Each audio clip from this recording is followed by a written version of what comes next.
Oi, aqui é a Mari Mesquita e o Bloco do Catuai vai passando na sua rua e invadindo as ondas do seu rádio. Então pega sua xícara que o Bloco do Catuai tá começando. Sejam bem-vindos, meus pezinhos de Catuai florido. Vocês acabam de sintonizar no Bloco do Catuai. Um bloco cujo abadá está sempre meio manchadinho de café, que caiu enquanto a gente saiu para dançar no circuito Barrondina, né? Como a gente sabe. Nosso podcast é sobre café especial, como você já sabe. E aqui a gente tem a honra de chamar para conversa quem faz desse café tão especial assim, que é o nosso bordão. Os nossos desfiles acontecem quinzenalmente às quartas-feiras para embalar a sua ida para o trabalho ou o momento do fecha na cafeteria enquanto você passa a cafisa naquela máquina de expresso e deixa ela brilhando para o dia seguinte. Esse trem desenfreado é roteirizado e apresentado por mim. Eu me chamo Mari Mesquita, eu sou barista e consultora também. Quem cuida com todo carinho, zelo e esmero da produção completa é a Pint Network, que me ensina, entre outras tantas coisas, a importância de avisar para você que me escuta que o algoritmo precisa saber que a gente é relevante. Então, se você puder, recorrendo ao clichê, se inscreva no nosso canal no Spotify, nos siga no Instagram e, se for do seu agrado, nos forneça aquela constelação de 5 estrelas no seu tocador de podcast favorito. Dados os reclames do Plim Plim iniciais, eu vou começar apresentando com quem eu saí para passear no carnaval de hoje. A minha entrevistada do dia é natural de Itabuna, no sul da Bahia, e vive o novo som de Salvador. É comunicóloga, uma excelente comunicadora e é fotógrafa também. Presta consultoria e realiza curadoria de cafés para negócios de alimentação na capital baiana com sua marca, a Xodó. É embaixadora do TikTok, cria conteúdo sobre café para tudo quanto é rede por aí e conhece tudo quanto é canto para recomendar um bom cafezinho, um drink no lugar em que bata vento, em Salvador. Se dedica a contar a história e a fazer o filme do café produzido na Bahia e em qualquer lugar do mundo. Desenvolve uma plataforma que conecta quem produz com quem compra café, com o intuito de expandir esse mercado. E é criadora e produtora do Festival Baiano de Cafés. Ela é minha amiga pessoal num grau que, se vocês pegassem o print do Zap, o grau de gestão de crise que ia precisar entrar em ação era muito pesado. Hoje o Bloco do Catuai recebe, muito orgulhosamente, Brenda Matos. Paquerei, paquerou. Chiquérrimo. Eu não sou. Brenda Matos, eu acho que a gente precisa sempre se apresentar no carnaval para que a gente não esbarre sem pedir desculpa, que é o que você me fala que é a ética do carnaval de Salvador e que quem vai do Sudeste para lá, às vezes vai com os cotovelos bem para cima, assim, que não sabe performar no bloco. Então eu queria perguntar para você, Brenda Matos, por favor, se apresente como você preferir. Tem que chegar de mansinho quando chega na terra dos outros. Meu nome é Brenda Matos, eu sou uma papajaca, que é como se chama quem nasce em Itabuna, Bahia, que é a terra da jaca, a terra do cacau também, né? Eu tenho 33 anos e eu sou comunicóloga de formação.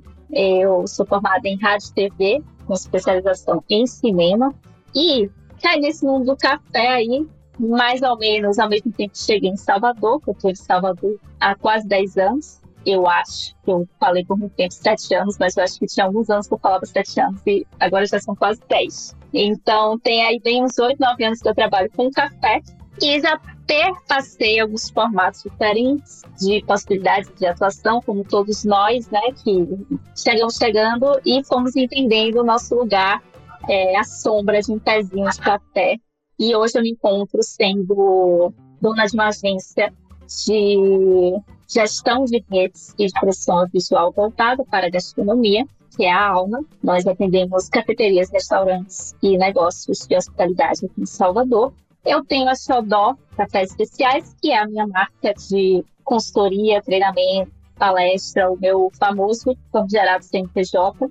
É através dela que eu crio cardápios e faço todo o meu trabalho aqui nessa cidade e fora dela também, muitas vezes. Eu, como posso dizer, faço um trabalho também de propagação do mate aqui na Bahia, que é nosso queridíssimo chazinho verde, e produzo conteúdo para as redes sociais. Então, atualmente, eu sou embaixadora de um programa do TikTok que se chama Igrejinha Principal, onde temos várias vozes e mensageiros ao redor do Brasil falando sobre alimentação saudável.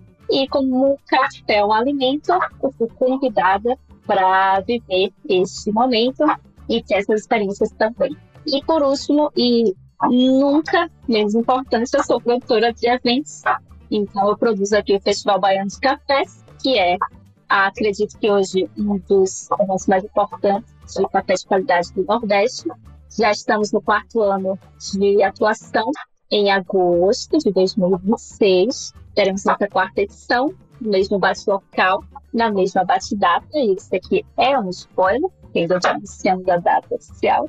E produz outros eventos também, sempre focados em fomentar o café da Bahia, os produtores baianos, a nossa belíssima cena, cheia de qualidade, cheia de pessoas incríveis. Então, temos aí algumas plataformas aqui no Brasil, rodando aí alguns estados, que é o Bahia Coffee Experience, que fizemos alguns eventos aqui, em território nacional e fora dele também. International Brands, Corporations. Muito que bem. E então, você foi parar trabalhando com café como? Porque eu acho que essa vasta atuação muito plural que você tem hoje é um reflexo do que você construiu como carreira nos últimos, vamos botar aí, 8, 9 safras, como você comentou. Mas como que foi essa entrada no café? Porque eu acho que é sempre essa pergunta que me ronda muito a cabeça e que eu vou já ser muito grossa e falar, eu sempre evito a expressão o bichinho do café me picou, porque se a pessoa entrou no café ao mesmo tempo que a gente, ela foi extremamente contaminada com essa frase. Quando o bichinho do café me picou. Só que desde que essa frase estava na moda, já enfrentamos chikungunya, zika vírus e diversas safras de dengue. Então eu evito sempre essa comunicação de insetos, assim. Mas como que você vai parar trabalhando com café? O que acontece? Eu acho que a minha história, ela cruza diretamente com a sua, e você vai entender o porquê. Carinha de espanto, né, amiga? Eu já sabia disso, não? Eu acho que não, talvez. Tá bom. Porque eu vim para Salvador, eu sou uma garota do interior, sem dinheiro no bolso, vim para essa cidade aventurar a vida, né, capitalista. Eu vim com o grande sonho de ser fotógrafa. Sigo sendo fotógrafa, mas não foi bem assim que as coisas aconteceram, né, ali naquele primeiro ano, estando na cidade grande. E aí, no meu interior, ainda não tinha coisas tão legais para fazer como tinha na capital. Então, eu comecei a frequentar eventos, já tinha aqueles eventos de ruas, de empreendedorismo, feiras, né, criativas e locais, cafeterias, coisas legais, coisas. E aí eu comecei a frequentar esses lugares, só que eu estava, Thaís Laguna, com uma grande crise de gastrite afastada do meu ser, cujo qual eu não conseguia tomar cafés. E eu, particularmente, nunca gostei muito, sempre me senti um pouquinho peixinho fora d'água, porque eu realmente ficava me perguntando, falei, nossa, todo mundo toma café adoidado, eu não consigo, eu tenho que misturar com leite, porque eu achava super amargo, achava super difícil, né, de beber aquele café puro. E aí, quando eu cheguei em Salvador, nessas visitas à cafeteria, eu conheci o Cold Brew, e achei super uau. E aí era uma marca de Recife que produzia, que vendia engarrafada aqui na cafeteria. E eu falei, nossa, que diferente, é café. E aí eu comecei a pesquisar. E aí, pesquisando o Cold Brew, pesquisando essa marca, eu conheci o café de qualidade, conheci o café especial e me esbarrei na senhora Mara Mesquita, que tinha uma bike de Cold Brew na época. Então foi basicamente assim. E aí eu digo sempre que eu nasci com defeito de fábrica, que eu não consigo estar na série C, pelo menos não nos moldes que já me foram propostos. E eu sempre tive isso muito forte de mim, de querer fazer algo meu, enfim.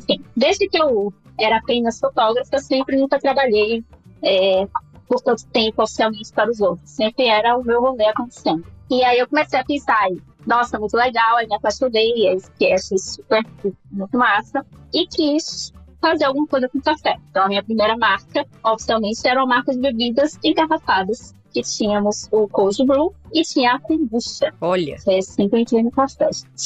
Eu não sabia, eu amei saber, obrigada. Eu tive o Bike Brew durante uns 5 anos e era isso. A gente fornecia Cold Brew para cafeterias e bares, que foi um pouco como eu entrei no bar também. E eu tinha essa bicicleta de café coado e Cold Brew. Principalmente de Cold Brew. Mas em Brasília, pô, teria sido maravilhoso receber você na Bike Brew um dia, amiga. Poxa. Pois é, mas te acompanho desde lá. Ô, amiga, obrigada, pô, obrigada. Achei muito chique. Eu vou fazer um negócio que eu gostaria muito que fosse diferente, que eu operasse diferente do que eu me propus a ser. Que a ideia é que seja um bate-borra jogo rápido, mas eu sou a pessoa mais prolixa do Brasil. Então sempre que eu começo a falar, a gente não é tão rápido assim. Mas isso é muito mais comigo do que com o entrevistado, geralmente. O nosso bate-borra jogo rápido do dia quer perguntar pra você, Brenda.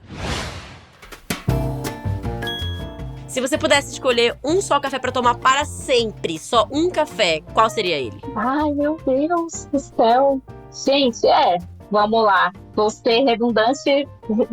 Tomaria facilmente para toda a minha vida, para todo sempre. Amém. Um café do Renatinho, da Vista Alegre, da minha amada Piatã, Chapada Diamantina, na Bahia. É um produto incrível, é um café maravilhoso. Sítio Vista Alegre, excelente resposta. Qual foi o melhor café da sua vida? Amiga, que pergunta difícil, né? Mas tá tudo bem se você me falar que foi um café gringo, keniano, etíope. A gente não tem problema com isso, de verdade, assim. Não, eu acho que foi um café que foi muito delicado, que eu tomei quando eu fui na Bélgica, e eu comprei o pacotinho e trouxe, que era Heirloom. Um heirloom etíope? Exatamente. Olha. Ele é chique e muito gostoso. É o Chanel do café especial, né? Impressionante. Se bem que o Chanel não é nem um pouco delicado, mas enfim, é grife. De preço podemos considerar também. De preço é Met Gala, total. De preço é 100% Chanel assinado para o Oscar. Qual foi o pior diacho de café que você tomou na sua vida? O pior café que você tem em memória? Não precisa nem citar quem fez, pode me dar só o contexto. Cara, eu acho que foi um pouco nessa... É porque eu acho que ficou bem marcado, assim, nesse início do café, onde eu estava pesquisando e indo em vários lugares. E aí eu fui em um lugar que produzia cold brew e que tinha uma fama muito grande dos próprios cafés serem super premiados e tal. E quando eu tomei o cold brew, foi uma grandíssima decepção. E o café em si era uma grande decepção. E eu falei, meu Deus, por que tem tanta fama? Que coisa horrível! Muito bom. Eu fico muito de cara com isso, porque assim, cold brew, pessoal, é aquele café que é extraído a frio. E é muito fácil ele ser muito ruim. E é graças a isso, graças a essa facilidade dele ser muito ruim, que só eu e a Brenda gostamos dele atualmente. A comunidade do Orkut tem 2 membros. A comunidade do Orkut tem eu e a Brenda atualmente. Foi fundada pelo Tom do True Coffee, e aí tem o Wagner da Cafa, e aí tem eu e a Brenda. Cara, pro cold brew ser ruim é um pulo. E pro cold brew um dia ter sido razoável e ficar ruim por causa do tempo, que a turma colocou na cabeça que o cold brew não estraga, fez com que a gente tomasse cada vinagre rançoso, assim, que é um negócio absurdo. E aí, como o cold brew vai estragando com o tempo e ninguém se importa em ficar provando pra poder jogar ele fora, o consumidor final acaba provando umas paradas realmente tenebrosas que advogam muito contra o cold brew. Muito. Exatamente. E aí eu te acompanho nessa, amiga. Eu já provei um cold brew que eu tive que perguntar, isso é kombucha? A pessoa falou, não, é um cold brew. Eu falei, legal. Porque fermentou praticamente, né? Irmão, faz até aquele quando você abre a garrafinha, que é aflição. Gente, cuide do cold brew de vocês como se ele fosse uma extração de café quente, entendeu? Botem o máximo do esforço nisso, senão a gente vai continuar. Não é porque fica 20 horas em infusão que pode ficar 20 dias na geladeira, né, gente? Essa frase em todas as camisas que eu puder comprar. Ô, Brenda, me conta um café pra impressionar a visita. Tipo, se o Dom L fosse na sua casa escutar o disco que você tem dele. Cara, eu tenho que fazer uma campanha pra Pura Cafeína, me apresentar, porque eu sou fã desse homem. Fica aqui o meu apelo. Eu sou fã dele, eu sou fã dela, mas ela eu conheço pessoalmente e, né, encontro sempre que possível, mas dele eu sou fã de verdade. Eu faria uma raridade, que é um microlote do meu queridíssimo amigo pessoal, Vinícius Lima, que tem a Eufrásia. E esse café e é um café de Samuel, sabe? Um café de Samuel do microlote. Esse café eu acabei de ganhar, e amiga, juro, deixa eu mandar um pacotinho dele. Não sei se você provou esse, mas está divino. Eu não provei cafés do Samuel nessa safra ainda, e o Eufrásia faz um trabalho maravilhoso, um beijo pro Vini. E, cara, eu acho que o Dom L ia adorar esse café, eu acho mesmo. Agora, minha última pergunta do bate-borra, como você já entendeu, não tão rápido assim. Quantas Brendas você gostaria de ser para poder tocar o Festival Baiano de Cafés? Amiga, eu teria que ser, acho que pelo menos umas 6, pra uma tá curtindo. Tá pra base de umas 6 Brendas aí, fazer o festival. Tá pra base de umas 6, pra uma poder curtir. Então, assim, uma na produção, uma na comunicação, uma ali resolvendo BO. Tem espaço pra várias. Beleza. Joia. Sabia que toda cidade que tem um cenário de cafeterias super desenvolvido e arrojado tem um evento mensal chamado TNT? É um evento que acontece geralmente na última quinta-feira do mês, mas isso também muda de acordo com a cidade. E é um evento em que a gente, a baristada inteira, basicamente se reúne para fazer uma competição de entender quem faz o melhor desenho de café com leite. Quem faz a latte art mais bonita, mais simétrica, com mais contraste, com mais brilho e sem bolhas. A Nude. A Nude, essa empresa de leite vegetal da qual eu me orgulho tanto em fazer parte, frequentemente patrocina e apoia os TNTs que acontecem em diferentes cidades do Brasil. E a gente apoia isso não só porque pra gente é maravilhoso estar ligado a uma turma que se empenha muito em fazer técnica de preparo de vaporização de café com leite cada vez mais. E a gente apoia não só porque pra gente é fundamental estar ligado com quem tá muito afim de estar tecnicamente à frente e muito avançado. E a gente apoia não só porque a gente acha incrível estar colado com a turma que quer fazer tecnicamente o latte art mais perfeito e impecável de todos, mas também, e na minha opinião, principalmente porque pra gente é crucial estar do lado dos baristas que fazem do café especial ser, no dia a dia, tão especial assim. Não só numa competição como essa, porque na verdade a gente vai lá pra competir, isso é só um pedacinho do que acontece no evento. A parte grandiosa mesmo do que se passa ali é que a gente interage com outras pessoas que têm como saber fazer o mesmo tipo de dia a dia que a gente. É por isso que a gente faz um TNT. Então a gente sempre vai apoiar os TNTs e os baristas onde quer que estejam, porque pra gente é muito importante estar do lado. A gente fala que a gente é um produto feito por baristas, e isso é verdade, para baristas e também para não baristas. Então, assim, se você aí na sua casa que não trabalha com café, tá a fim de aprender a vaporizar um belíssimo leite de aveia, no site da Nude você pode digitar Bloco do Catuai no cupom de desconto e ter um incentivo a mais. Compre o Nude Barista, que é uma delícia, ele vaporiza super bem e nada impede de você também se inscrever num belíssimo TNT para pegar lá as melhores referências de como vaporizar e fazer um latte art belíssimo. Quem sabe competir também. É isso, fique ligado, tem TNT para tudo que é canto e são frequentemente eventos muito legais de participar. É uma festinha, viu? Não é trabalho não, eu juro.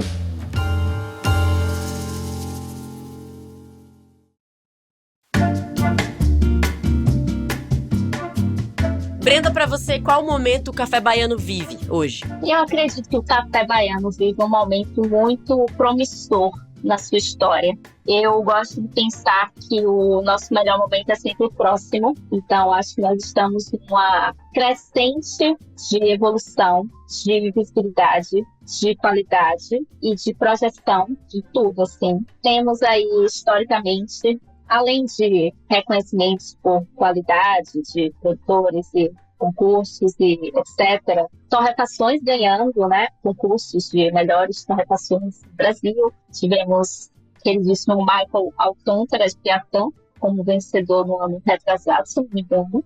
E no ano passado, nosso querido Flávio Marques, da Ducai.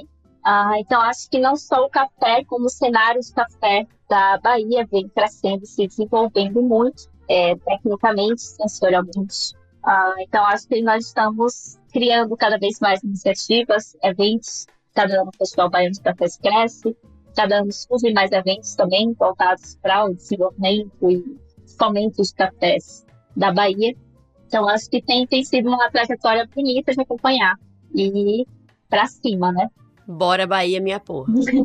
Deixa eu lhe perguntar, pensando nesse público consumidor, assim, o habitante de Salvador, de classe média alta, que é bem esse recorte que a gente acessa quando a gente pensa em quem consome o café especial, o café de qualidade. Você flagra que esse consumidor, quando ele vai na cafeteria em Salvador, ele tem consciência do que é o café baiano, ele pede pelo café baiano, o que ele espera disso? Porque eu vou te perguntar pelo seguinte... Se eu tô numa cafeteria em Belo Horizonte e eu sirvo um café capixaba pro consumidor final, ele até prova, mas eu já ouvi muito relato de que ele acha estranho aquele café não ser mineiro, porque pra ele café mineiro é o melhor café que tem. Quando eu tô em Vitória, mesma coisa, o café capixaba é o melhor café que tem. O consumidor baiano interpreta como o próprio café? Olha, eu acho que temos duas frentes. Nós temos uma boa parte da população que, quando fala de café, ela entende tanto pela projeção de algumas marcas e empresas, exemplo da Rignal, que tem 4 prêmios de melhor café do ano, e isso tem uma visibilidade muito grande em cima disso. Então as pessoas tem isso muito fixado na mente, de que o café da Chapada é o melhor café que tem, por exemplo. Como também temos o trabalho que a Elastiz 13 desenvolveu aqui, que o Papa bebeu por muito tempo o café daqui, da Chapada Diamantina, e eles usaram, né, o discurso por alguns anos, que era o café do Papa, o café do Papa, o café da Bahia, o café da Chapada Diamantina. Então, isso ficou muito impregnado assim, na mente de muita gente.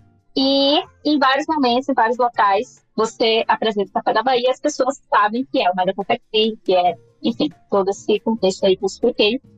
Mas, ao mesmo tempo, eu acho que a gente perde um pouco a oportunidade quando a gente abre vamos dizer, abre essa porta para grandes marcas que vêm de fora, com cafés mais encapsulados e fazendo um trabalho que não é um trabalho sensorial, não é um trabalho de curadoria, é um trabalho bem de mercado mesmo, né? De aportar grana, de envelopar toda aquela cafeteria com a sua logomarca, com seus produtos, etc. E isso acaba perdendo um pouco. Então, as pessoas, eu acho que fica entre esses dois mundos, assim. Mas a gente tem uma cultura muito forte de que o café da Bahia é muito bom. Eu acho que isso que você mencionou é muito importante, que é isso. Você tem marcas locais, torrefações locais, a gente faz um trabalho de muita qualidade. E você tem um outro entendimento de qualidade também, que é muito útil para o nosso mercado, que é o café, que explica para o consumidor que existe um gosto diferente de acordo com onde ele foi feito. E, querendo ou não, grandes marcas também prestam esse papel de algum modo. A gente sabe que tem grandes marcas que fazem um excelente trabalho como porta de entrada para o consumidor, para, eu ia falar drogas mais pesadas, mas na verdade é para cafés mais especiais, etc.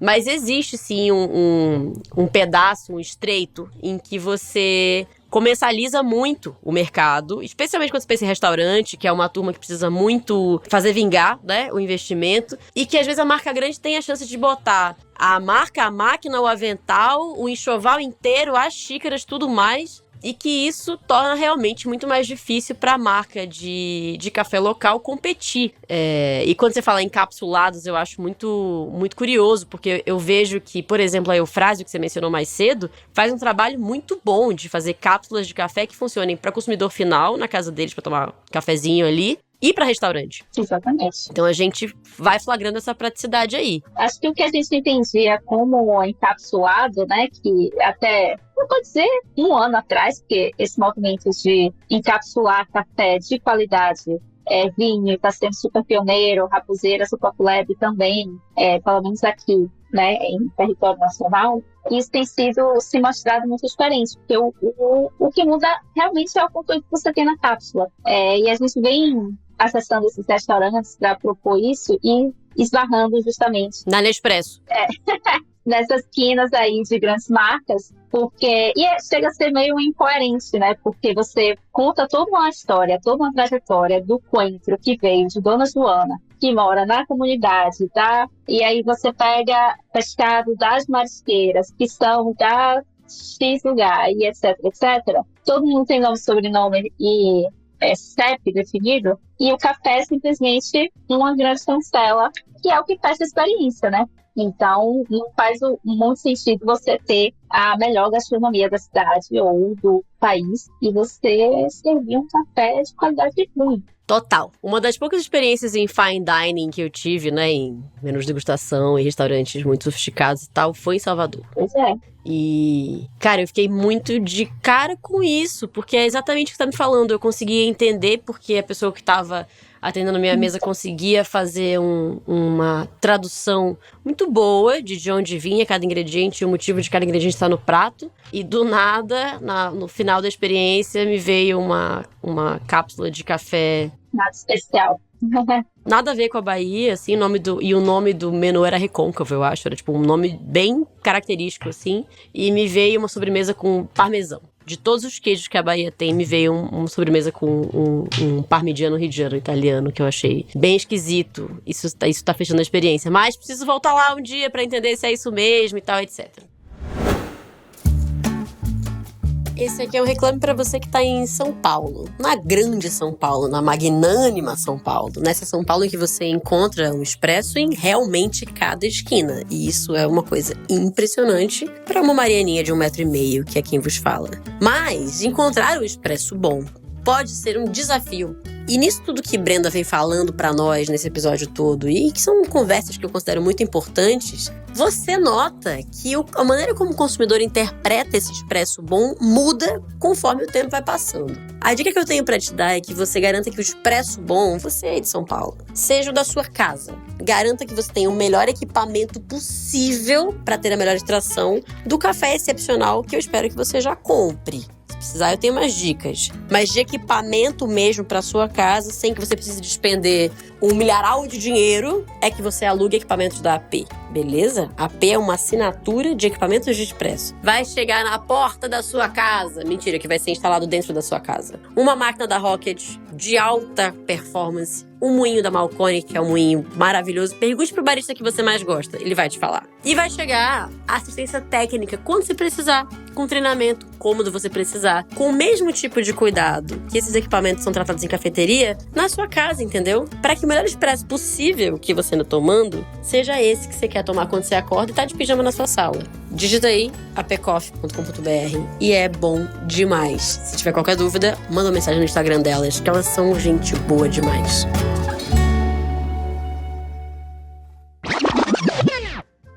Bom, mas ninguém está aqui nos ouvindo para saber de fofocas da grande indústria, as pessoas querem saber de coisas boas, não é?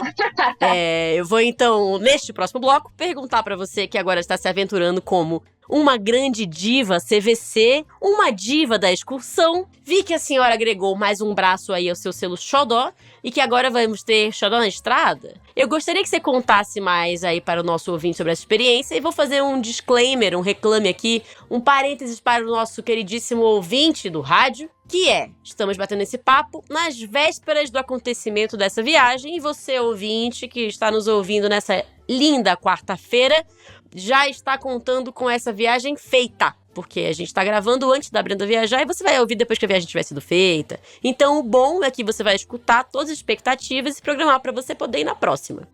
Pois é. Então, a gente comecei já desde o ano passado a mapear e a prospectar essa brincadeirinha que vai ser uma viagem para as regiões produtoras de café aqui da Bahia. Então, eu resolvi começar pelo Planalto Baiano, que tem a rota dos cafés especiais do Planalto Baiano, que é idealizada e coordenada pelo Luiz Trancoso, que desde 2023 tem feito um trabalho muito bonito e muito coerente de mapear os produtores, de criar rotas, de organizar, junto da Secretaria de Turismo também. E fatos curiosos. A primeira fazenda que eu visitei de café foi a fazenda do seu Frase, que é pai de Vini Lima, e foi no evento que o Vini fez lá em Vitória da Conquista, que foi Conexão Cafés da Bahia, e foi o primeiro teste dessa rota de cafés. Então, a gente visitou algumas fazendas produtoras, fazendo já meio que esse mapeamento. Eu fiz as fotos dessa grande tour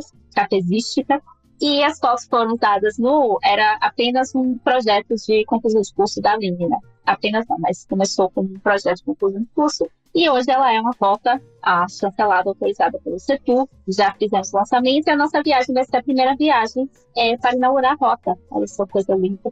E eu sempre fiquei pensando isso, assim, poxa, eu tive uma experiência tão legal, foi tão maravilhoso, foi incrível de conhecer. Eu quero que as pessoas vivam isso também. Eu acho que a gente dá para fazer, dá para propor, dá para levar a gente para ter essa experiência, para conhecer, para viver aquilo mais de perto, né? Porque depois disso eu visitei várias outras fazendas e a ideia é que a gente proponha também para a Chapada Diamantina e para outras regiões, roteiros legais, interessantes, regados a muito café bal. Chique demais. E quais são essas regiões de café na Bahia pra gente fazer a galera, às vezes, flagrar isso também? Porque quando a gente pensa em Minas, a turma já entendeu que tem Cerrado Mineiro, tem Matas de Minas, tem Sul de Minas, a Serra da Canastra e tal, Mantiqueira dentro do Sul de Minas, tudo isso. E quando a gente fala de Bahia, o máximo que a turma flagra muitas vezes é Chapada Diamantina. Ou, às vezes, Piatã, que tem gente ainda que acha que é uma região diferente da Chapada Diamantina. Exatamente. Piatã é uma cidade dentro da Chapada Diamantina. Temos a Chapada como uma grande região produtora daqui, que tem vários municípios. Temos Ibicoara, temos Lençóis, tem Rupugê, tem vários outros municípios ali dentro da Chapada, que é uma área de turismo muito forte, de cachoeiras e trilhos, etc. A Chapada é belíssima. E temos também o Planalto Baiano, que se situa ali Barra do Choça e Vitória da Conquista, que são as cidades produtoras, que é onde tem essa rota que nós vamos agora. A gente tem a Serra dos Morgados, que eu ainda não conheço pessoalmente, mas estou louca para ir. Você vai comigo? Que eu vou agora, amiga. Mês que vem. A gente vai juntas. Chique! Eu vou palestrar também. Senhora palestrinha. E aí tem Serra dos Morgados, que eu estou super curiosa para conhecer, mas eu ouvi falar de provei cafés maravilhosos de lá. E temos É maravilhoso. Sul da Bahia, que é a minha terrinha, que é mais conhecido pela produção dos canéforas. Então não temos tantos arábicas lá, porque não temos altitude para tal. Mas tem uma produção grande de canéforas por lá também, falando de produção geral de cafés, né? Massa. Cara, eu vou pra Serra dos É o terceiro ano que eu vou. E eu sou apaixonada pela região. Esse ano, o Ecofestival da Serra dos Morgados caiu na mesma época da Flip, da Grande Feira da Literatura e tal. Em Paraty, que é um evento que eu também vou todo ano, mas eu, esse ano, preferi ir pra Serra dos Morgados que ir pra Flip. Sério. Que eu acho muito, muito especial. Sério, é muito especial mesmo. Piatã também tem grande evento, né? Espero que esse ano a gente tenha esse grande evento aí de cafés de Piatã. Eu sou louca pra conhecer a Barra do Choça, que eu acho que tanto vocês, e especialmente Vini, falam muito, muito bem. Conquista, que é a Suíça brasileira, né? Vitória da Conquista, Suíça baiana. A Suíça baiana. A Suíça baiana. Visitei muito pouco, mas quero muito ir. E essa história da gente visitar regiões produtoras de café que não estão situadas num contexto tão notório do café especial, mas produzem café, tem uma cultura produtiva de café muito relevante. Você falou do sul da Bahia agora, que a gente conhece mais pelo cacau do que pelo café. Fica me lembrando Eu acabei de voltar de Manaus e eu fui num evento com produtores de café do Amazonas. E eu nunca imaginei, né, que isso pudesse acontecer. E eu provei uns canéforas surreais, que foram produzidos a 300 quilômetros de onde eu nasci. Uhum. E essa coisa de falar tantos quilômetros de onde eu nasci, eu acho muito comum escutar de colegas meus que são de São Paulo, de Minas e Espírito Santo, e até, sei lá, do Paraná. Pensando capitais, né? E quando a gente vê que tem sul da Bahia produzindo café, tem extremo norte da Bahia produzindo café, que a gente tem Pernambuco, Ceará, Paraíba, que a gente tem muitos estados brasileiros produzindo café de várias formas, me dá, assim, uma noção de que iniciativas como essa que você tem de fazer um Xodó na Estrada são fundamentais para que a gente desenvolva um mercado mais plural para o futuro mesmo. Porque as regiões que a gente já conhece, elas têm um estabelecimento de mercado que tá dado também. E elas têm se fortalecido justamente por serem tão notórias e fazerem um trabalho tão consistente. Mas para esse produtor que tá ali, sei lá, no sul da Bahia ou no meio do Amazonas, uma das coisas que tá faltando, na minha opinião, é a gente conseguir acessar. Eles acessarem o mercado e a gente dá visibilidade. Eu acho que você ocupa um espaço na nossa cadeia produtiva óbvio, né, amiga, de comunicação, mas de entrelaçamento da cadeia. Isso é muito bonito, amiga. Isso é muito, muito precioso. Tá, tinha que perguntar uma outra coisa. É porque agora eu comecei a pensar nisso, essa coisa do sul da Bahia, ela é muito legal e acho que a gente vai ouvir falar muito mais disso no futuro também, pra pensar. Eu também acho. E já visitei muita fazenda de cacau no sul da Bahia, mas nunca fui em fazenda de café por lá. É uma das metas também. E esses produtores e produtoras de café do sul da Bahia, eles vêm da cultura produtiva do cacau ou eles vêm de um outro background, assim? Eu acredito que também, porque o que aconteceu no sul da Bahia foi, a gente tinha aquela grande época do cacau, mas que era totalmente monocultura, né? Então as pessoas, a região faliu, teve uma quebra muito grande, quando a vassoura de bruxa chegou lá, que é uma praga. Não sei se todo mundo é familiarizado com a história do cacau, é porque para mim é muito, desde sempre, eu sei, desde sempre eu ouço falar, né? Mas existiu uma praga que chegou na região e quebrou todo mundo porque era uma monocultura e além de ser uma monocultura, era muita grana. Então, assim, as histórias que eu ouvia era que era tanto dinheiro que as pessoas não se preocupavam em reinvestir em nada, em fazer nenhum tipo de melhoria ou de diversificar os negócios, né? Era cacau e era cacau e era cacau porque dava uma grana absurda para tudo sempre, sabe? Então, as pessoas não faziam investimentos de segurança e outras coisas. E aí, quando chegou a praga, foi algo que, assim, não deu para conter, porque se alastrou rapidamente e perdeu toda a produção. Assim, a galera quebrou muito em alta. E aí, acho que depois disso, teve um trabalho de diversificação da agricultura, de formas de plantar o próprio cacau. Um trabalho muito bom da CEPLAC e dos órgãos responsáveis de criar novas espécies de cacau que fossem resistentes à vassoura de bruxa, enfim, como contexto. Então, acho que um pouquinho por aí também. Tá. Galera, eu acho que a gente é muito mais escutado, né? Ouvido por gente da cidade. E eu acho que você da cidade já teve aquele amigo ou aquela amiga, eu torço pra que não tenha sido uma experiência pessoal que você tenha passado, de que um dia você chegou no seu trabalho e a sua empresa te demitiu, ela faliu, ela acabou, aconteceu alguma coisa. Pro produtor rural, se eu estivesse entrevistando alguém que fosse do Paraná, eu tenho certeza que uma das conversas que a gente ia ter era como foi que o seu estado sobreviveu à grande crise. Que foi um dia em que o produtor de café ou produtora de café amanheceu e olhou para sua produção e ela estava toda escura, porque tinha passado uma grande geada. E imagine você que todo o seu saber fazer e todo o seu dinheiro, o seu sustento vem do que tem no seu quintal, do seu sítio, né, da sua produção. E um dia você acorda e aquilo ali não tá mais lá. É essa sensação que você tem, me disseram, né, e me disseram com muitas lágrimas nos olhos, de quando você perde tudo por uma coisa que você não controla. A grande geada foi isso, as pragas elas operam com esse mesmo drama também, e a vassoura de bruxa realmente é um divisor de águas em quando a gente pensa a cultura produtiva do cacau, né?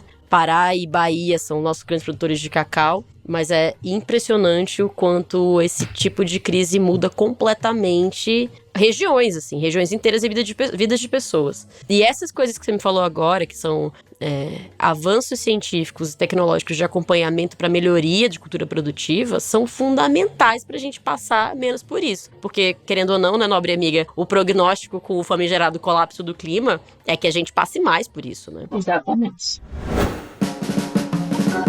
Eu achei curiosíssimo que a gente tenha lançado esse episódio bonito sobre cafés da Bahia, pensando que eu recentemente provei um café que isso aqui é um spoiler, tá? Pessoal do Ernesto, perdão se estou dando spoiler cedo demais, mas provei um café, assim, surreal, da Bahia, inclusive de um pedaço da Bahia que a Brenda menciona nesse episódio aqui, que eu sou louca pra conhecer, mas um café muito bom, um café excepcional, que vai estar nessa linha, que é uma curadoria do Ernesto, que tá uma delícia. E é um café baiano com essa complexidade intensa que a gente mencionou que o café baiano tem. E eu espero que você esteja muito ligado no site, no Instagram do Ernesto, na cafeteria do Ernesto, em qualquer uma das 3 unidades que a gente tem ali em Brasília, para tomar esse café assim que ele sair. E, óbvio, nesse meio tempo, tem 3 cafés que estão espetaculares e estão sendo servidos agora em qualquer uma das 3 cafeterias do Ernesto. Se você não estiver em Brasília, peça pelo site ou o pacote azul, ou o laranja, ou o pacote rosa, que é aquele café mais confortável, que foi o café que eu acabei de dar um gole enquanto eu gravava esse áudio para vocês. Os cafés do Ernesto são maravilhosos e você consegue encontrar eles no site do Ernesto e ainda digitar Bloco do Catuaí no cupom de desconto e garantir aquele empurrãozinho a mais para ter o café na sua casa. Bom, falar de coisa boa, falar de TechPix, já que entramos no assunto ligeiramente dark, né? E o bloco não tá aí para isso. Recentemente, minha amiga, mudando um pouco do assunto, eu vi o seu trabalho de curadoria para a Uni, que é um espaço múltiplo, com uma estética e um cardápio muito destacados, assim, que eu acho lindo. E a gente conversou muito sobre durante o desenvolvimento desse projeto. Com você, assim. Aliás, eu queria mandar um beijão pra Cris Uni, que eu admiro demais, e recomendar que você, ouvinte, se programe para estar em Salvador e visitar Uni, no Rio Vermelho, que é uma comida maravilhosa, um café incrível. E eu achei muito vasto o escopo que você ocupou nesse projeto. E é raro que consultores se imbriquem em tantos pedaços de um mesmo negócio, né? Geralmente nosso trabalho tem início, meio e fim. Não sei que seja uma assessoria, mas me conta, por favor, como que tem sido o seu escopo de atuação como xodó para lugares como o Uni, por exemplo. Se você quiser falar só desse case também, eu super entendo. Você viu que eu usei a palavra Faria Limer? Case de sucesso. Case de sucesso. O Uni é uma cozinha em movimento, né? Como o slogan mesmo diz, que é coordenado pela Cris, que é uma mente pensante, inquieta e brilhante, na minha humilde opinião. Ele é um restaurante que une gastronomia e arte. Então, a cada 4 meses, a gente chama de temporada, esses 4 meses, a cada temporada muda tudo. Muda cardápio e muda o artista residente. Então, quando você chega hoje no restaurante, tem uma exposição de vários, não só de quadros, né, de interpretações artísticas de maneira geral, podem ter sons, música, esculturas, e quadros pintados, fotografias, enfim. É muito bonito, muito bonito. E a cada temporada o artista convidado muda. e mudamos todos os cardápios. A gente mantém várias coisas do cardápio de café, porque criamos uma carta, aí falando dessa curadoria, a Cris me convidou para criar do zero, que é muito raro, todo o projeto de café da casa. Então, a gente foi em busca de café, você cara do estabelecimento, um café da Bahia, um café de um produtor, de um pequeno produtor. Fomos atrás desse café, desse perfil sensorial específico, mandamos para o nosso querido Lucas Campos, que é torrador lá em Rio de Contas, e ele desenvolveu um perfil de torra junto do Master das Galáxias, Thiago Mota, das Águas. Então, entendendo a água de Salvador, entendendo a água do estabelecimento, desenvolvendo o perfil do café, eles duplaram aí nessa jornada para desenvolver um perfil de torra que conversasse com essa primeira fase do restaurante, que nesse momento nós não íamos implantar um sistema de filtragem tão robusto por lá, mas é a meta futura. Então, desenvolvemos um perfil de torra para esse momento. E aí fiz desde a instalação do barista até a criação do cardápio de quentes e gelados da casa. Então, a gente tinha, acho que era outro formato de restaurante, né, que mudou e fez o rebranding e virou uma cozinha, mas na carta antiga eu acho que tínhamos quase 20 opções de café quente só, e a gente sabe que não faz o menor sentido ter tantas opções de café quente para um estabelecimento pequeno. Em Salvador? Em Salvador, e aí a gente enxugou isso super, colocamos alguns métodos de extração, né, estamos trabalhando com origami e com eucalipto, e desenvolvi as bebidas geladas de lá, os experimentos, e é um projeto que tem tido uma aprovação absurda, assim, é muito louco, porque quem vai imaginar, né, que um restaurante vai trocar de cardápio cada 4 meses, é uma grande loucurinha boa, né, mas é um conceito muito bonito também, porque você consegue apresentar isso de uma forma super interessante para o cliente. Massa. E você faz as fotos também, né, e a comunicação. Exato, aí o Uni acaba sendo um grande case de duas frentes, né? Porque eu assumo a comunicação inteira da casa, então, através da agência, a gente faz tanto foto como vídeo, como a gestão das redes, e um trabalho muito bonito com a assessoria de imprensa também, que é a mesma assessoria que faz as minhas coisas e os projetos do festival. Então, a gente já tem um ecossistema de trabalho aí bem afiado e alinhado, que tem dado muito certo nesse setor dos cafés aqui em Salvador.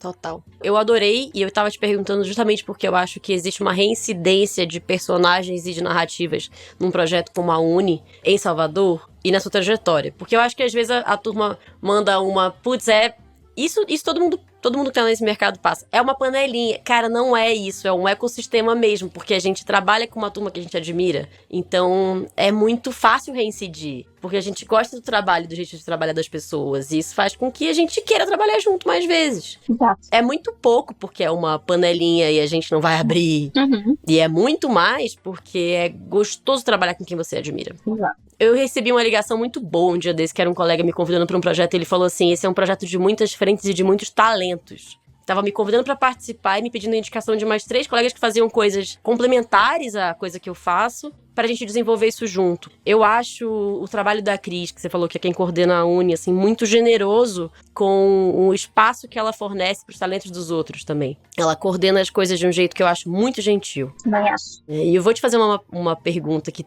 tem a ver, mas também não tem tanto a ver com isso, mas é uma pergunta quase de terapia pra mim, tá? E não tem problema eu me expor aqui, porque afinal, nossos companheiros de áudio já me acompanham aqui, sabem que eu já coei café sem filtro, que eu já coloquei resto de filtrado em caldo japonês, e ninguém espera que eu seja contida nas minhas questões.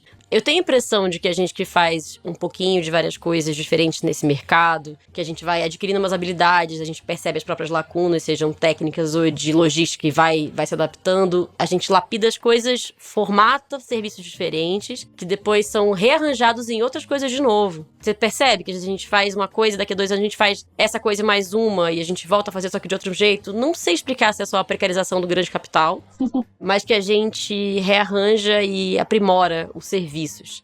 Como que é pra você desempenhar esse tipo de trabalho? Como que você, quando precisa fazer tipo um cartão de visita, tipo, Brenda Matos é o quê? Entendeu, mais ou menos? Sim. Eu brinco, você que me conhece a nível pessoal, muito pessoal, Você sabe que tem alguns episódios da minha vida que parecem mais uma novela mexicana. Galera, se um dia puderem sentar tomar uma cerveja com Brenda, não é mentira não, tá? Não sei se felizmente, assim, hoje eu dou risada, mas tô fazendo terapia, faço análise, tá tudo sob controle. Mas é realmente uma grande novela mexicana, e aí eu brinco que existiram várias personagens, várias atrizes. Sabe quando no meio da novela troca o personagem? Troca a atriz, aí você fala, ué, o que aconteceu? Aconteceu, e trocou a atriz, é outra, agora já é outra coisa. Aí eu fico brincando que são muitas skins, né? São muitas versões de CNPJ diferentes, e em vários momentos eu ocupo algumas delas. Eu, por muito tempo, fiquei me sentindo meio perdida, deslocada, porque o que eu faço aqui em Salvador, poucas pessoas fazem todas essas coisas. Algumas pessoas fazem algumas coisas. Então, assim, eu nunca fui barista. Então, barista de estar no balcão de uma cafeteria, diariamente. Barista operacional. Barista operacional, abre e fecha. Nunca trabalhei em cafeteria diretamente. Então, não sou da turma dos baristas. Então, não tenho, nunca sofri várias dores e tive várias glórias. Não sou essa galera. Não tenho uma cafeteria, então não sou dona de cafeteria. Também não converso tão diretamente, etc. Aí não tenho torrefação, mas etc. Aí, o que eu faço no fim das contas? Mas eu tenho várias coisas que eu faço todas elas. E eu sempre me identifiquei com os meus pares muito mais de fora. Tipo, pessoas como você, pessoas como o Juarez, pessoas como o Vini. Não necessariamente na minha mesma cidade, mas que fazem muitas coisas que eu faço. Tipo, o Vini, ele é produtor de café, ele é torrador. Ele é uma pessoa da comunicação, ele tem um estilo visual, uma curadoria de conceito altíssima. O homem mais elegante do Planalto. Ele é. Do Planalto da Conquista. Então, assim, eu me identifico com muitas pessoas ao redor desse grande país, mas me identificava com poucas pessoas em Salvador, de que eu pudesse compartilhar minhas dores, sabe? Porque eu falar das dores, de criar um festival. Aqui as pessoas não vão saber do que eu tô falando, sabe? Ou melhor, vão saber, porque, óbvio, eu estou falando português, né? Mas não sente a dor, fala, poxa, nossa, eu imagino, ou não consigo nem imaginar como é, que chato, sabe? Não tem alguém para eu compartilhar tão diretamente tudo que eu estou passando, ou tudo que estou pensando e projetando. E aí eu sempre me senti um pouco deslocada nesse sentido, ao mesmo tempo que eu via todas essas pessoas aí rodando o Brasil e o mundo, e eu falando, é isso que eu faço. Eu faço muitas coisas bem. E tem coisas que eu faço que eu não quero fazer. Tipo, eu não gosto de editar vídeo. Faço bem, já editei documentários, mas assim, editar vídeo, poxa, se eu puder estar editando, eu tô editando. Mas não posso editar muito, porque preciso editar os meus vídeos, até que eu possa pagar alguém para editar todos eles. Então a gente sabe que a gente fica lá e cá, existe o que eu sou boa e me contratam para fazer, existe o que eu quero e me contratam para fazer também. Tem coisas que eu sou muito boa e eu não quero comunicar tanto. Esses últimos 2 meses eu estava dando aulas num projeto social na Ilha de Taparica sobre design. Aí vocês param e pensam, que loucura, como assim? E é isso. Então, assim, eu já fui professora de inglês, eu já fui professora de fotografia, já dei muitas aulas sobre café e estava até semana retrasada dando aula sobre design. Então, são muitas camadas, mas eu acredito que em todas elas a gente agrega muito no trabalho atual. Então, assim, o festival é o que é hoje porque eu tenho um senso de comunicação. Eu digo que, talvez eu esteja até dando spoiler da próxima pauta, né? Mas eu digo que a primeira edição, ela funcionou porque eu bati muito pé que eu queria contratar uma assessoria de imprensa. Porque eu fui propor, assim, era pra ser de verdade? Claro que era. Mas as pessoas acreditaram muito no evento. E aí eu comecei a ficar com muito medo, porque eu falei, caralho, vai vir a galera do Planalto, as pessoas de Chapada Diamantina, a gente falou, tá todo mundo vindo. Por que tá todo mundo vindo? Agora esta porra precisa funcionar. Então, assim, se todo mundo vier e for um fiasco, eu vou ficar arrasada, além de todo mundo ficar chateadíssimo aqui, né? Vai ter que mudar teu nome. Eu falei, vou ter que, nem tava com planos de sair de Salvador ainda, mas vou ter que estar caçando uma CLT fora daqui. Então, eu sabendo, sendo da área de comunicação, bati muito o pé para que aquilo acontecesse. Então, ainda aqui produzindo um evento, eu tenho todas essas expertises de comunicação e já fui expositor em muitos eventos, então, assim, eu sei o que é a dor de um expositor, eu consigo me identificar tão diretamente com aquilo e tentar trazer uma situação humana e confortável para várias frentes que eu atuo. Eu digo sempre que o que eu não sei fazer, tem quem sabe. Mas o que eu sei fazer e eu sei cobrar. Então, assim, eu sei quando o fotógrafo está querendo me enrolar, eu sei quando o videomaker perdeu o arquivo e está querendo me ludibriar. Então, eu sei exatamente os pormenores de várias áreas que eu atuo também, né? E é preciso saber para você conseguir se relacionar também e saber exatamente o lugar de cada coisa. Tá, eu acho que a gente só mexe com uma diversidade de coisas dentro de um mesmo planeta que a gente orbita, e eu acho que você e alguns profissionais que você citou aí, a gente orbita em torno desse grande planeta que é o café, né? A gente não tem, quer dizer, eu fui barista de operação há muito tempo e eu adoro o fazer técnico de transformação desse grão torrado numa bebida. Adoro, eu sou obcecada. Se eu pudesse ser paga pra ficar estudando café e rodando teste de porosidade de filtro, eu acharia ótimo. Não vou nem gritar, alô marcas, porque eu acho que se eu fizesse isso hoje, eu ia sentir falta das outras coisas que eu faço. Mas tem essa coisa da gente ir se virando em fazer as coisas também, tudo que é aparato a isso, tudo que a gente orbita nisso aí, que fica um pouco, pra quem olha de fora, pode parecer um pouco sem lugar. E eu acho que a gente tá num ponto da trajetória do café especial no Brasil, e eu acho que tem profissionais de outras partes também que sentem isso, em que se a gente não tem pessoas que se dedicam a comunicar isso e a entrelaçar os pontos desse fazer produtivo, quem planta, quem torra, quem coa e vende esse café com o consumidor, a gente perde um senso de comunidade. Então eu fico vendo que tem pessoas como você, e eu não sei se como eu torço para que eu também cumpra um pouco esse papel, a gente se ocupa muito de criar essa comunidade, porque a gente já se sente pertencente a ela. Eu entendo 100% quando você fala que você não encontra pares muito próximos, porque é difícil explicar o que você faz para as pessoas. E existe essa virtude, eu acho, em você reconhecer que tem gente que faz um negócio muito bem, que não é do que você se ocupa, mas que você sabe indicar. Eu vejo direto você dando treinamento junto com Glaze, que é uma barista muito cabeçuda, tipo, muito competente, que é uma pessoa que eu tenho uma admiração técnica e pessoal tremenda. E eu não tenho a menor dúvida de que o seu papel no nosso mercado é muito relevante, assim. Acho que você faz uma coisa única num espaço crucial. E você cria esse espaço para que isso aconteça. Por isso que eu fazia tanta questão de que você estivesse no bloco. Seria muito esquisito pra mim que a gente não falasse de Bahia desse jeito nessa temporada, sabe? Esse é o nosso 8º episódio e essa é a 2ª vez que eu entrevisto alguém que é da comunicação, mas que fala de lugares muito diferentes também da Gi, que foi quem eu entrevistei primeiro.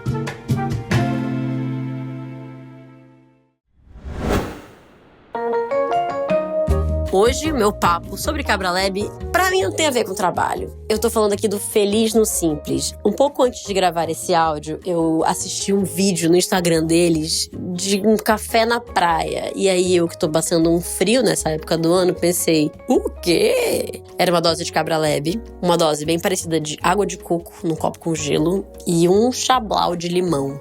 E eu pensei, cara, se eu tivesse saído da cafeteria que eu trabalho agora, eu queria tomar esse negócio.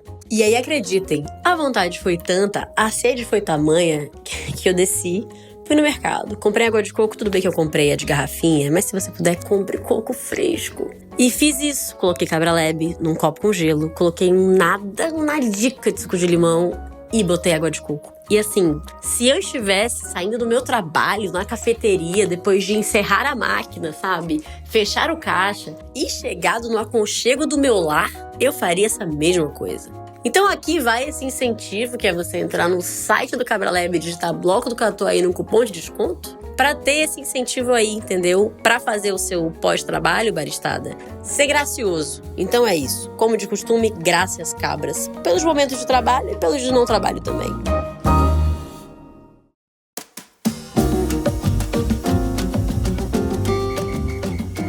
Pra mim, Brenda Matos, a sua grande fortaleza é justamente que você compõe muitos profissionais em uma só. E você abre muito espaço para outra turma, assim. Pensando nesse lugar que você ocupa, eu queria entender como é que você se sente vista por esse mercado. E se você flagra que agora que você tá com esse lindo CNPJ, que é o Festival Baiano de Cafés, as pessoas entendem o lugar que você ocupa. Depois desse sentimento que você me contou, que você flagrava que você não tinha pares antes. Eu acho que o festival veio há 4 anos, né, para estabelecer e mudar muita coisa, porque muita coisa se desenhou a partir dele. E eu acho que é um processo interno e externo também, de eu me entender enquanto essa pessoa, e das pessoas me entenderem enquanto essa pessoa. E de entender que é exatamente isso que você falou, de a gente somos os conectores, né? Então, assim, a minha cachaça, vamos dizer assim, é fazer essas conexões. É conectar, sabe, o cara da água com o torrador, com o barista. Fazer todas essas apresentações que eu falo sempre com vários amigos meus, que existe o capital financeiro, existe o capital social. Porque essas conexões são valiosíssimas e elas são a base de muita coisa. Consultoria é conexão. Você presta consultoria, você sabe que os fornecedores, os prestadores de serviço, é tudo uma grande conexão. O festival não é diferente, é tudo uma grande conexão. As pessoas participam porque sou eu, através de mim, participam porque é o festival, porque tem fulano no palco. É tudo uma grande rede de contatos e de ecossistema mesmo, né? Então, a gente tenta entender esse ecossistema como uma plataforma super potente de café baiano e que quem fala sobre isso na Bahia tá liderando meio que essas frentes, né? Então, tem pessoas-chave que executam esse papel, porque eu sinto que fica todo mundo, e não é uma crítica, é uma percepção. Cada um tá focado no seu trabalho. Então, quem torra tá focado em torrar café e melhorar ali a sua torra e comprar equipamentos para a sua torra. Claro, né? A gente precisa fazer dinheiro também, né? É isso. Exato. Então, assim, tá cada um, eu abri uma cafeteria, eu quero que a cafeteria rode, etc. Mas é o que você falou, precisa ter uma pessoa para comunicar tudo isso. Quem é que comunica que temos aqui uma cafeteria X, Y, Z, que a torrefação tal é muito boa, sabe que tal barista faz um trabalho excelente? Então, tem a parte da comunicação também, que é um ativo, vamos dizer, subjetivo, porque a gente não tem como tocar fisicamente. Uma cafeteria tá ali, uma torrefação tá ali, a comunicação tá no ar, na nuvem, no digital, no pensamento de todo mundo. Mas é um trabalho que é um trabalho de pulverização. Acho que é isso que é pulverização. Isso não é um adubo que você bota diretamente na terra, você pulveriza uma ideia. Joguei no ar, quem pegou, pegou. Joguei no ar e é tipo ia fazer a referência da errada do vírus, né? Mas um vírus que entra no ar, terrível. Pós-pandemicamente, a gente tá proibido de falar em vírus de forma positiva e falar em dengue também. Vamos achar. Já falei, nada de bichinho do café me picou. Vamos achar uma outra analogia aí para esse pensamento, mas uma pulverização mesmo da ideia, e que ela é muito potente. Porque a gente sabe aí como funcionam as ideias, inclusive as ideias erradas, as fake news, e quanto mais elas se propagam, mais elas tomam força. Então, a ideia, eu acho que é fazer uma propagação de ideias incríveis de pessoas maravilhosas, super competentes, super coerentes e essenciais aí para o universo girar em torno do café. Beleza. Cara, eu vou aproveitar o ensejo dessa sua fala. Vou deixar pra você convidar pro seu evento mesmo, você mesmo convidar, mas é que assim, nessa temporada eu não entrevistei ninguém que produz café. Eu entrevistei etapas muito urbanas da cadeia produtiva. E no futuro, a gente vai ter, já está super confirmado que teremos um futuro. Você com seus spoilers e eu com os meus, né? A gente vai se dedicar também a escutar vozes de quem mexe com a terra diretamente e com outros pedaços da nossa cadeia produtiva. Mas eu flagro que a gente tem esse papel de comunicar e eu vou convidar todo mundo para ir, se puder, quem tiver Pernambuco, Bahia e proximidades desses estados imensos, pro Ecofestival da Serra dos Morgados, porque foi uma coisa muito importante para que eu renovasse meus pactos de amor e de dever a cumprir com o café especial brasileiro. Essa coisa de dar visibilidade e fornecer uma voz e olhar o que está acontecendo realmente mudou a maneira como eu assistia ao café. Se começou a produzir café na Serra dos Morgados há muitos, muitos anos. Eles têm pés de típica, que é uma variedade ancestral, há muito tempo. E o café lá é subsistência. E todo mundo tirou pé de café para colocar outras coisas. É uma região que tem carências absurdas de várias coisas, mas de jeito nenhum é carente em capital humano. É uma turma muito pra frentex, é uma turma muito cheia da cultura e é uma galera que trabalha, amiga, sem ver o final, assim. E na Serra dos Morgados tá acontecendo esse movimento, graças ao professor Juraci e grande elenco. A gente tem cada vez mais produtores retomando suas produções e gente cuidando da terra de um jeito mais atencioso. para que se tenha uma marca de café e valor agregado ao café da Serra dos Morgados. E por que isso é relevante? É que eu parei isso pra falar sobre. Porque esse é um terroir do qual a gente não ouvia falar, que estava sendo ameaçado por expansão da fronteira eólica, por mineração, por grileiros, por um monte de coisa que é assim, na minha opinião de leiga, tá, galera? Assim, a junção de todo o mal, alguém, por favor, chame os Vingadores. E o café presta um papel importantíssimo para a região, que é fazer a galera olhar para lá a partir de uma coisa muito construtiva, sacou? Um café produzido com manejo sustentável, com pessoas que estão encabeçando as próprias produções e não estão sendo, assim, cooptadas a partir de uma grande corporação e tal, etc. Tudo que a gente fica colocando desse lugar meio insulado como grande capital, etc. Mas, assim, é cuidadoso o que tá acontecendo ali. Uhum. E eu acho que um festival, né, um evento, uma feira, é justamente um lugar para se olhar como um palco. Por isso que eu acho tão relevante que a gente tenha cada vez mais eventos de café em partes diferentes do Brasil. Mas é isso, que bom que vamos nos encontrar no Ecofestival de Serra dos Morgados e que muito em breve também nos encontraremos no Festival Baiano de Cafés. Uhum.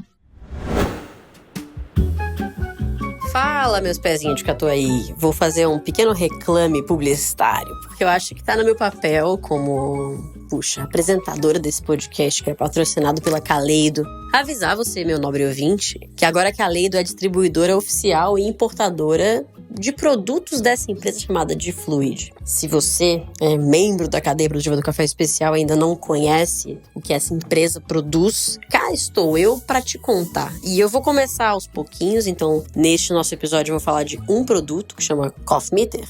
Basicamente, ele é um produto, é um equipamento que vai medir o grau, a cor da torra do seu café em grão e moído no pós-torra, para você conseguir manter o máximo do padrão e da replicabilidade do que você desenvolve como perfil no seu torrador. É útil para a cafeteria que compra café da torra e é útil para a torra que está ali, obviamente fazendo o melhor possível com aquele café. E às vezes um equipamento que te parametriza isso te auxilia a fazer todo um controle de sensorial de produto depois que você tá fazendo pós-venda ali, queridão. Então é isso, saibam que agora tem essa novidade aí na praça, dá pra seguir Difluid Brasil, dá pra seguir a Caleido e ir atrás desses produtos que certamente vão te ajudar a manter o máximo de replicabilidade e padrão nas suas torras por aí. Brenda Matos, você que é uma grande caleidoscópio camaleoa de muitas funções ao mesmo tempo, e como a gente já falou, um grande tubos e conexões dos elos da cadeia produtiva do café e adjacências, como é que você vê esse trabalho daqui a 10 anos? Nossa, você me perguntou e eu pensei que eu vou estar com 43 anos. E eu não sei se eu já parei para pensar em eu enquanto pessoa de 43 anos e onde eu vou estar daqui a 10 anos.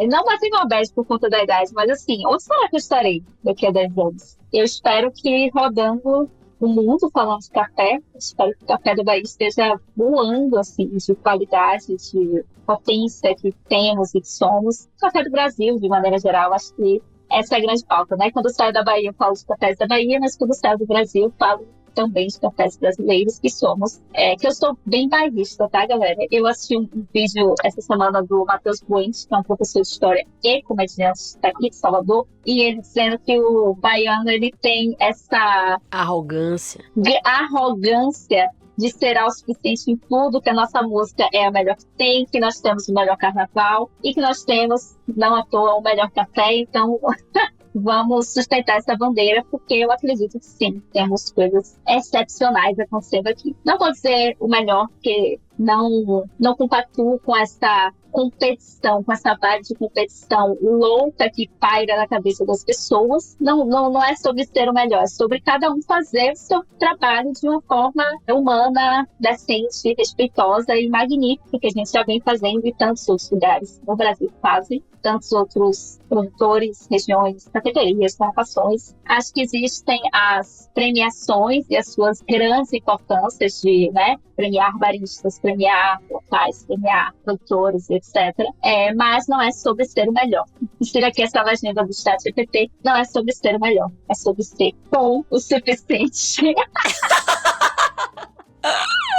Muito bem, eu amei. Gente, eu odeio. Tenho todas essas IAs e um dia eu vou saber lidar com elas melhor. A Mariana de 10 anos, daqui a 10 anos, a Mariana vai estar ou caindo em tudo que é fake news, de meteoro, dinossauro e gatos gigantes fazendo carinho em ursos pequenos, ou ela vai ter aprendido a lidar com a AI, ou uma coisa ou outra, que tá difícil. Hoje se enterra numa fazenda também, né, amiga? Não precisa lidar com mais nada, assim. Amiga, que fazenda, querida? Que fazenda? Amigos, a gente tem amigo pra isso. Ah, tá, porque atualmente eu tenho R$28. Exatamente, mas os meus amigos em Piatã, eu construo diariamente aqui a amizade, porque no dia que eu precisar, eu já sei pra onde eu corro. Eu amei, gente. Pessoal, Piatã, só lembrando, a Brenda tá procurando uma amizade descompromissada, é amizade pela amizade em si. Se rolar uma estadia na fazenda também, é consequência, entendeu? Mas também, cara, tanto Renato quanto Tainan estão acostumados a isso. Receber a pessoa... Não, imagina! Vem aqui, Renato e Tainan são produtores impecáveis de cafés na Chapada Diamantina, em Piatã.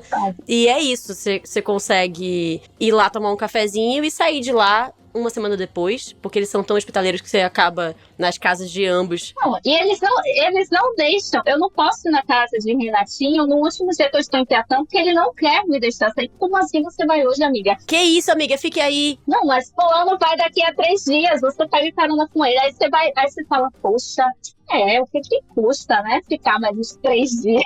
Gente, mas é que é isso. Vocês ficam achando que é só a música no carnaval, mas os produtores de café em geral, produtores, produtoras, todo mundo, quem mexe com isso, have the sauce. Sim. Tem o molho. Tem molho. É muito irresistível a conversa, galera. E você fica ali provando cada vez mais cafés. E quando você vê, você tá doidona já, assim, ó. É um café melhor que o outro. E esse aqui é uma rapadura que você nunca provou antes. E calma aí. Mas beleza. Pensando não da Brenda daqui a 10 anos, mas da Brenda daqui a... Amiga, seu festival é em agosto, então parece que é daqui a 15 minutos, na verdade, né? Porque você vai parar de dormir agora pra começar a produzir. Quer dizer, terminar de produzir. Já parei um pouco, as pessoas me perguntaram, faltam alguns meses. Eu falei, pra mim faltam dias. Pra mim faltam 15 minutos. Porque assim... No palco do Festival Baiano de Cafés, eu já vi Lan, eu já vi o filho do Matheus Aleluia, que é isso mesmo, galera, o herdeiro direto da linhagem dos Ticoãs. E eu estou com alta expectativa do Festival Baiano de Café, já me convidando, tá, querida? Pra esse ano, Brenda Matos, o que esperar? Nós temos o nosso... Eu vou botar um grande spoiler. Que é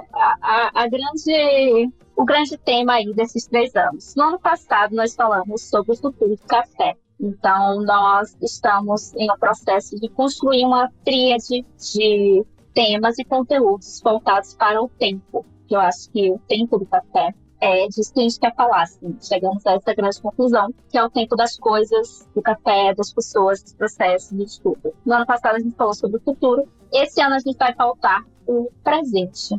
E a gente vai falar sobre compromisso, sobre tempo, sobre transformação. Esse é o nosso tema. Muitos spoilers. Esse é o nosso tema desse ano. E no ano que vem, o Café completa 300 anos do Café no Brasil. Estamos aí aniversariando. E a gente não tem como falar de futuro sem falar de passado. Então a gente vai falar sobre a nossa grande história e trazer tudo aí que já aconteceu em 300 anos. Não é pouco ano, não são poucas safras, né? Como diria a senhora mesma, Maria Mesquita. Então a gente vai criar aí essa história muito bonita, falando sobre o tempo do café. E aí no festival desse ano nós vamos pautar isso, o presente. A gente vai falar das práticas que precisamos ter para ter um presente sustentável, para ter um futuro, para ter o que a gente pode aprender, o que a gente aprendeu com o passado. Vamos falar de bem-estar, vamos pautar saúde física, mental, saúde da planta, saúde da cabecinha das pessoas. É tudo muito urgente, né? A gente está vivo, está bem para poder continuar fazendo o trabalho que a gente vem fazendo aí ao longo de tanto tempo, né? Não adianta chegar aqui, daqui a 5 anos, tá lá burnoutada, sem conseguir trabalhar e sem conseguir beber café direito. Show! Burnout! Eu sou contra o burnout. Pode me esperar. Se você precisar, eu posso começar a estudar agora pra uma graduação em medicina, só pra poder estar no seu evento e falar de saúde, tá, querida? É porque você me ignorou. Eu mandei foto, aqui é uma Exposas. Eu mandei foto da minha cachorra pra Maria Mesquita me responder no WhatsApp. E ela ainda assim me ignorou. E se vocês verem a cara de Moca, ela é irresistível. Mas eu tenho pauta do festival para falar com você, querida. Pode deixar que quando eu disser tchau pros ouvintes... E aí você, ouvinte que me conhece pessoalmente, enquanto Brenda faz esse exposed e eu ainda não respondi você no WhatsApp, eu peço perdão, não é nada pessoal. Eu vou melhorar como indivíduo, minha saúde mental vai estar em dia, eu jamais burnoutarei, tudo vai ficar bem.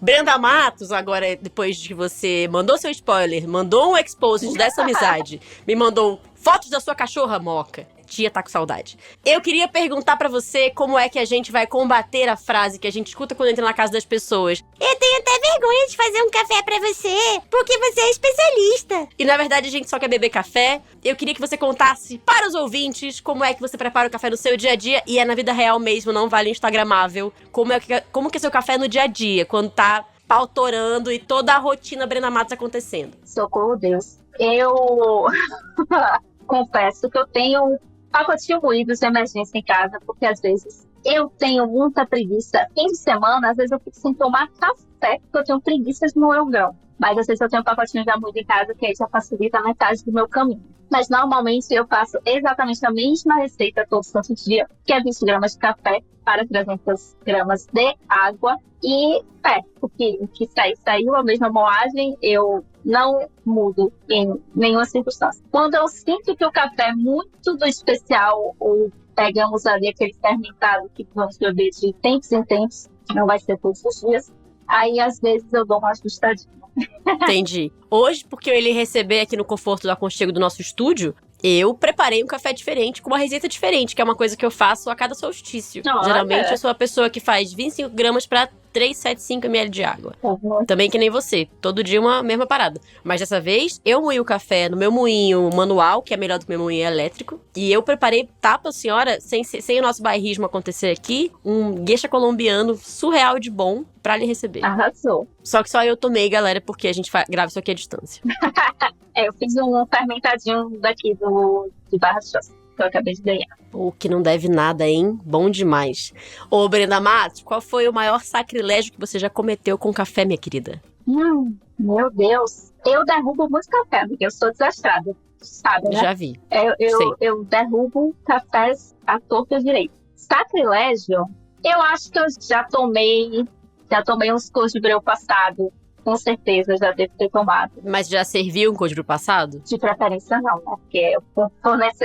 Ah, então beleza. Não, perfeito. Então pra mim tá tranquilo. Eu falo, gente, eu sou assim, a minha pia de pratos, eu odeio lavar pratos. Eu lavo 10 banheiros, mas não me gosto pra lavar um prato. Pelo amor de Deus. O que eu faço dentro da minha casa, eu não repito na casa alheia. Eu tomo uma xícara de café ou lavo, de preferência, né? Eu sou uma garota educada.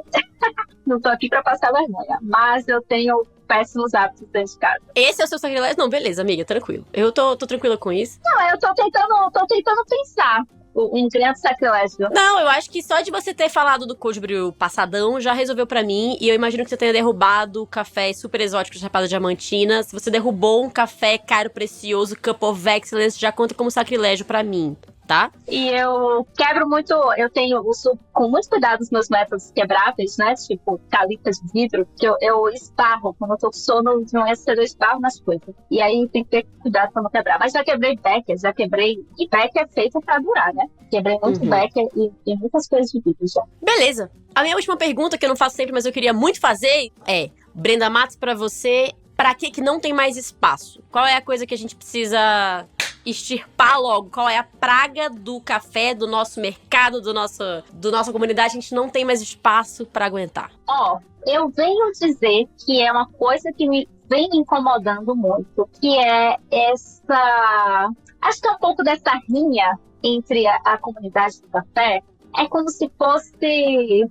Como eu posso exemplificar? Nós estamos aqui todos lutando por uma mesma causa, que é nosso queridinho, nosso bloco do Catuaí. Então, temos aí um grande elo em comum, que é o café. E a gente ainda fica se degladiando nos bastidores e nas salas de camping e de tudo que pode acontecer por coisas que não tem mais espaço. E aí eu acho que não tem mais espaço o preconceito. Vou levantar essa bandeira aqui, porque seja ele do machismo, seja ele da LGBTfobia, é muito ruim você ser criticado ou questionado ou duvidado por algo que não existe como mudar.